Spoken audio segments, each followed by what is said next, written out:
Hello, my name is Fenna. Welcome to my channel. I am a certified coach and counselor, and I work with people in a limerent episode and also with their partner. Now, limerent, we're going to talk about no contact today. Having no non-contact with a special person. And be very aware, this video is not about attracting them back by going no contact. This video is about why no contact is good and healthy for you. Maybe you've heard of the term limerence, maybe this is the first time you hear from it, but if you're used to binging how to attract them back videos, you want to have a look at the name limerence. One of the most asked questions by my clients is, do I have to go no contact? Can I go around that a little bit? Is there a way that I can keep maybe in contact and simultaneously cure my limerence, like drinking and simultaneously quit drinking? In this video, we are going to have a look on why, a deep dive on why no contact works, so you know that it works and you know how it works. And the answer is no, you can't. But if you keep on watching, you know that it's actually really helpful to go no contact. One of the symptoms of limerence is that we find it really hard and even difficult to let go of the other person.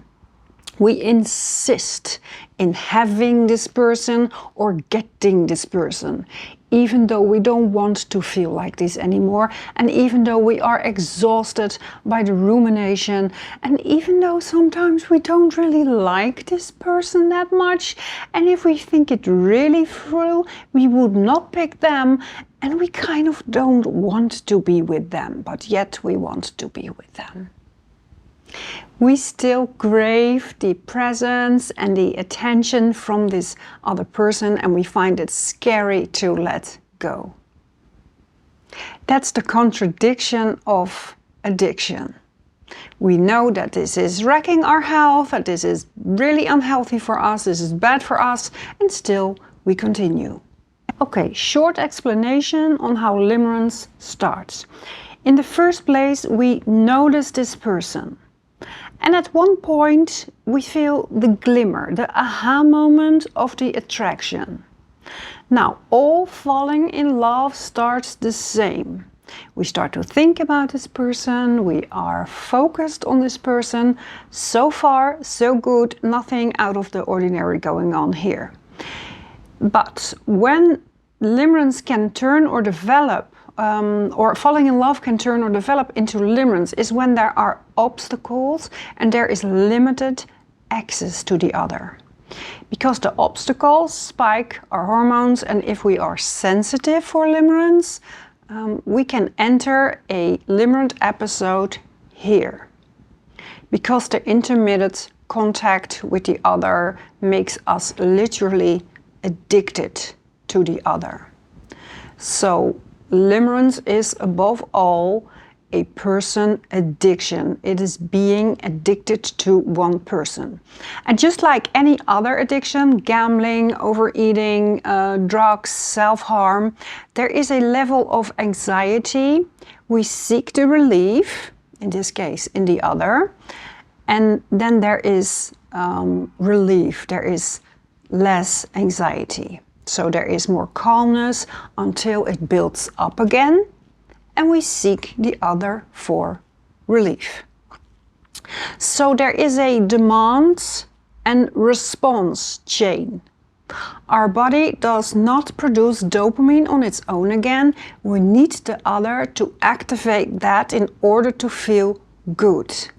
We get restless and sad without dopamine. Then we seek the other, and the dopamine is released. We feel okay till the whole cycle repeats itself. I have more videos on the addiction of limerence, by the way, if you want to check that out. Okay, what we do in no contact, and this is so important, we break the chain. We stop the continuously everlasting addictive cycle of being anxious, seeking the other for relief, and repeat. Stress, LO, repeat. LO meaning the limerent, means the limerent object, the other person. By the way, if you like this video, please consider giving it a like, not only for my ego, but also to create awareness. Okay, what we do here, if we go no contact, is we cut the chain. We don't give ourselves LO. We don't give our brain LO to calm down. And at first, our body and our brain will protest. Hey, where's our source of dopamine? Where's our source of happiness and our source of calmness? But when we continue not to give in, our body after a while gets forced to produce the hormones, the calmness and the dopamine on its own again. It's like, okay, I guess the source is not coming, better shift back on how it used to be, and we're gonna produce these hormones without this person, like it was before and like how it should be. And this is the exact reason why you cannot get rid of this addiction while being in it. I mean, you can't tell your system to stop or start producing or increase or decrease the amount of hormones. Like, hey, can you please give me some more dopamine today? It doesn't work like that. You're dysregulated. You need to balance your hormones again. And in limerence, your hormones are completely dysregulated. When we interact, sometimes even in our head with the other person, we also increase oxytocin. And oxytocin plays an important role in bonding. And when we stop interacting with the other, the oxytocin fades away, and then over time we feel less of a bond. So giving this space and time regulates your hormones. Second reason why no contact is so important is that we need to grieve. We are humans, we are attaching machines, and you are definitely attached to the other person. And in order to detach, we need space and a whole lot of time. Grief takes time, and it's very painful, but it's such a natural process. And no, you can't speed it up. It lasts as long as it lasts. And like I always say, I find grief fascinating. Grief is a natural response to loss. Either that's because somebody died, or it's the end of a relationship, or the end of whatever kind of bond. Grief is beautiful. And even though it's painful, what grief also does is that it changes us.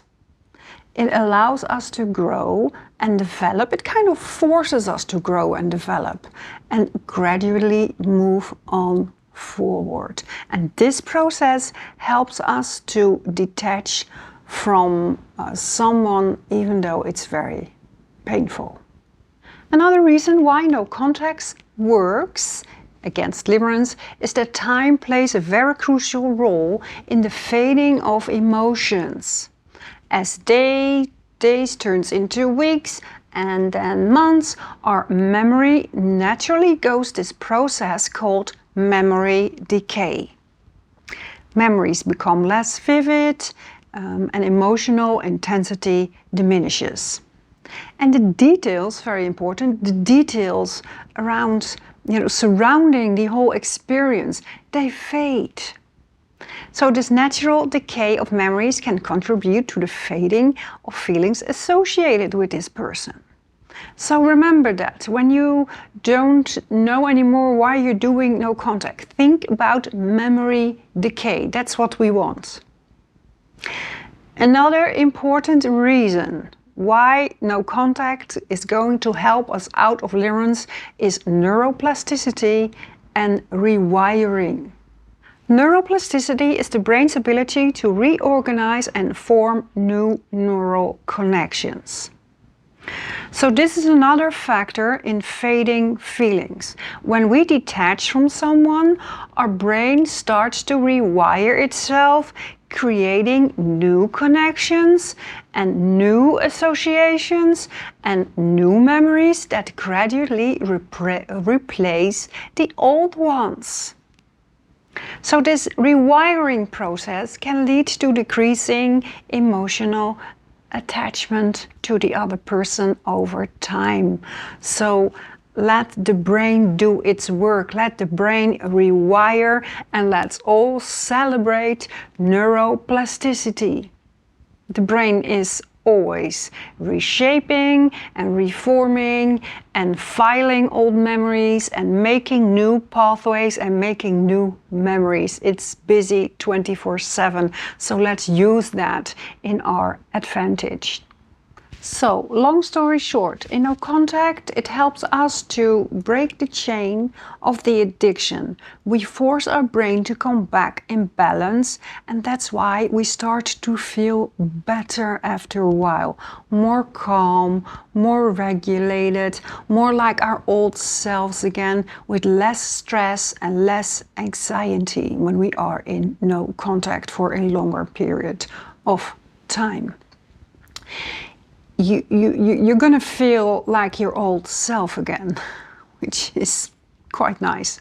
Second is we grieve. That means we are detaching and we need time and space to process. Grief is a process, and it means that there is a beginning and some sort of end. Doesn't mean that we don't feel anything or any sadness anymore when we think of this person or when we think of this loss, but in a different way than when we just entered the process. That's why it's a process. The next reason is the neuroplasticity.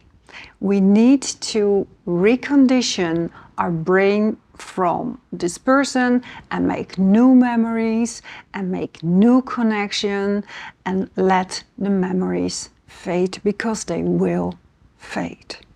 The beautiful thing about going and being in no contact is that it hurts like hell in the beginning, but slowly you start to see that there is a life after the limerence.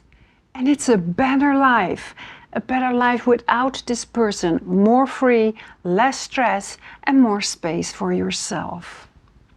Now, I was a bit surprised on how long it took before I actually started to feel better. For me personally, it took months, but okay, I had no other options than just keep going, and that's what I did. And yes, there were times when I thought, is this ever going to end? When is this going to get better? And how long do I have to wait before I feel better? But there were first other signs that there were progress. I didn't feel better, but there were other signs. Other people could see that I was doing better, even though I didn't feel it yet. So look out for signs that you are doing better, even though you don't necessarily feel better. And after a while, well, in my case, let's say 2 years, my nerve system calmed down and I felt pretty good. And what's also really, really nice is that I was forever grateful that I did this for me. I cut the cord and I went no contact. If you want my help in one-on-one coaching, please send me an email. And for now, I want to thank you for watching this video, and I hope to see you in another video. Thank you. Bye.